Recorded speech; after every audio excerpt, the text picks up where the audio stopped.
அந்த அந்த எல்லைக்குள் வந்து அந்த காவல்துறையை பொறுப்பாக்கணும், காவல்துறை அதிகாரிகளை வந்து பொறுப்பாக்கணுங்க. ரெண்டாவது, இது வந்து சமூக அளவில் வந்து ஊறிப்போன விஷயமா இருக்கிற காரணத்தினால பள்ளிகள் கல்லூரிகளில் வந்து இதற்குண்டான விழிப்புணர்வுகளை, இந்த கௌரவ கொலைகளுக்கு விழிப்புணர்வுகளை ஏற்படுத்தணும்.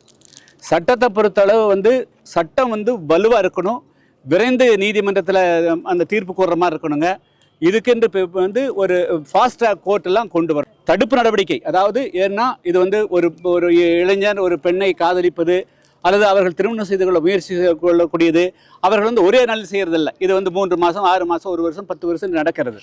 எனவே இந்த சம்பவங்களை வந்து அந்த காவல்துறையுடைய கவனத்துக்கு கொண்டு வருகின்ற பொழுது உடனடியாக அந்த காவல்துறை வந்து களத்திலே இறங்கி இது எப்படியெல்லாம் தடுப்பதற்கு நடவடிக்கை எடுக்கணும். திருமணம் செய்து கொள்ளக்கூடியவர்கள், சமூக நீதி திருமணம் செய்து கொள்ளக்கூடியவர்களுக்கு வந்து உரிய வகையில் அவர்களுக்கு உரிய பாதுகாப்பான வீடுகள் கொடுக்கணும், வேலை வாய்ப்புகளை கொடுக்கணும் என்று பல்வேறு அம்சங்களை உள்ளடக்கி வந்து அந்த சட்டம் இருக்க வேண்டும்.